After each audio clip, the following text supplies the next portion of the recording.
I am the Senate. I was just thinking about the last few days. I was just thinking about Star Wars in general, and I have a feeling that I want to watch like every Star Wars movie that's ever been made. I really want to watch the prequels again.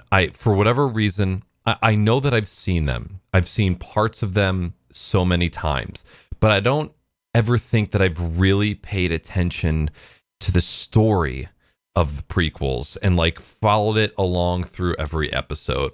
I'm not one of those people who absolutely hates the prequels. I'm somebody who enjoys them for what they are.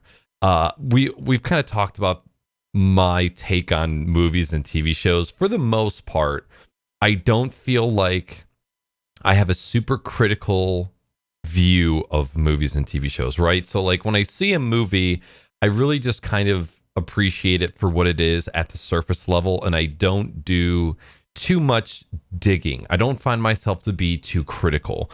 I'm kind of glad in a way. So for one, I wish that I could watch something, get really into it, see all the details, put pieces together.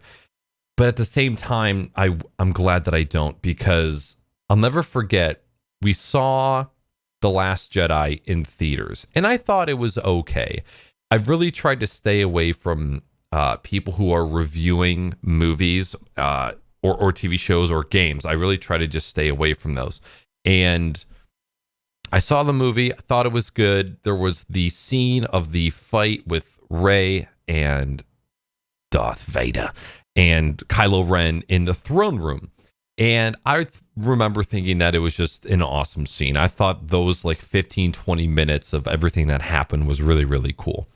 And then one day, like a year ago, I was watching some YouTube video, and it was titled along the lines of "Why the Throne Room is the Worst Choreographed Scene in the History of Movies." And this one guy who is obviously very unhappy with the most recent Star Wars movies broke down every broken piece of the fight and like all of the mishaps, all of the mistakes, the things that looked really weird.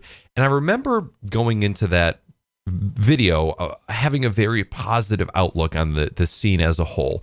And then I watched this video and my love was just tarnished. I was woken to all of the negative parts of that scene. And I remember not liking it afterwards. And I'm like, I had something that I liked, and then somebody pointed out a bunch of bad things, and then all of a sudden I just didn't like it anymore.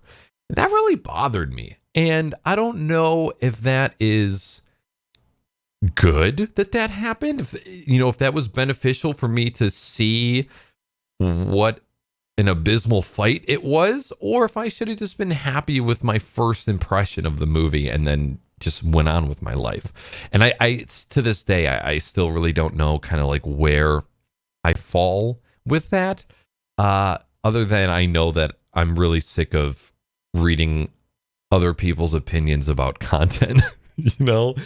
It's we're in a day and age where everybody has a hot take, a tweet, an opinion. You really can get influenced by other people without even really realizing it. Now, in that moment, I realized, okay, this person's negative attitude and overcritical, train of thought made me dislike something that I once liked. And now, today, I can look back and I still watch that scene and I think it's awesome. I can't tell you why it's awesome because I really don't have anything to back that statement. However, I know that I enjoyed it and I just need to leave it there. With games coming out nowadays, you have so many channels that are oriented towards reviewing games, building hype around games, getting access to games before they're released. They put out YouTube videos, and of course, people who are excited about games that are coming out from a certain development company or a certain publishing company, they're super excited about what's coming out. So they go after those videos, and of course, they get somebody else's perspective on a game before they even get to put forth their own. And I have noticed that I have overhyped games. I have underhyped games. I have completely disregarded games based on a YouTube video, a review. And so now I just ignore all of it. I don't pay attention to any of it. I subscribe to newsletters for video games that I know that I am excited about and that I want to keep up with. I eventually unsubscribe from said newsletters because they pound you with emails and newsletters. Some of them, like I remember subscribing to the most recent Oddworld game that's coming out. I think it's called Sandstorm. And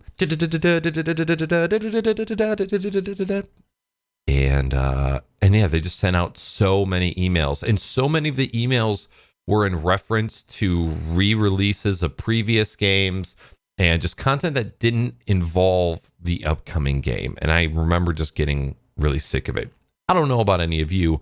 I am beyond bleached anal about my email inbox. If there is something in my inbox, it needs attention. Otherwise, gone. I archive everything. You know, Weenie deletes emails. Deletes. She has a Google email account and she deletes them.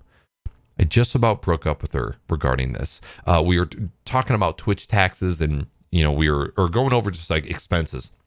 She was looking at her card statement and she couldn't really pinpoint where this particular purchase came from. And I'm like, well, why don't you just go search for receipts for that date range, or just search for email in that date range.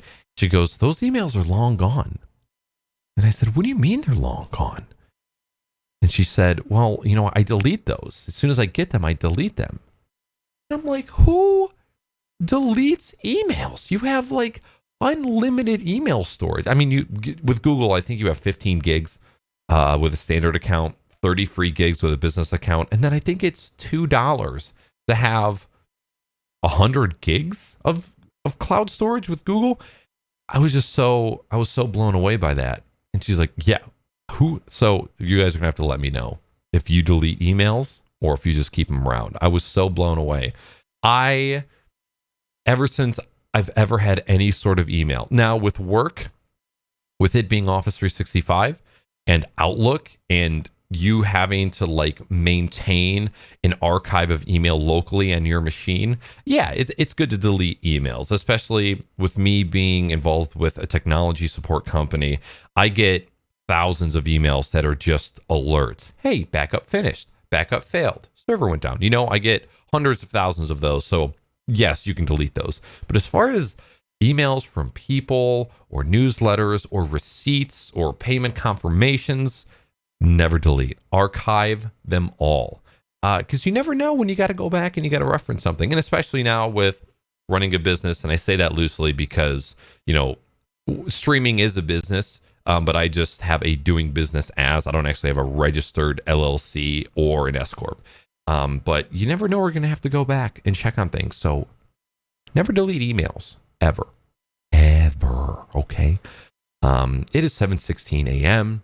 It's a beautiful morning. We've been getting pounded, absolutely pounded, railed, trashed with snow lately. It's like 2 inches here, 3 inches there.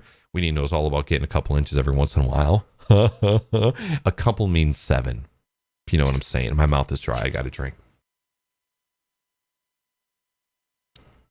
By the way, I fixed my noise gate, I think. So with yesterday's video, it was my first video with the swapped in compressor. As you guys know, my first compressor died. Rest in penis. I didn't really have my noise gate EQ'd correctly. What I realized is the default settings for the OBS noise gate VST that comes included with with OBS has much better default settings. I, however, use the Regate VST plugin for my noise gate and my compressor. And what I realized is that their defaults are much more tight and they needed some work. My hold was at 0 milliseconds. My release was at 10 milliseconds. So you could tell as I was talking yesterday, you get what's called like chatter, where the noise gate is cutting in and out too quickly and it starts cutting off in the middle of the sentences. So at first I thought that my threshold was way too low, and it wasn't actuating the noise gate soon enough. And I just swapped in a Cherry MX Blue keyboard, so I had to tighten up my noise gate. But it ended up not being that. And it ended up being my hold and release. And noise gate. Take some learning, take some getting used to. But one of those things that is just knowledge that is so valuable to have. And you really nowadays you really have to be balls deep in audio knowledge if you want to be able to troubleshoot issues that you have, and also help out your friends. So, anyways, spend 10 minutes. I got to peace out. Thank you guys for checking out another monthly morning video. I don't know why I said monthly. Anyways, I got to go. Have a fantastic day. Catch you later. Goodbye.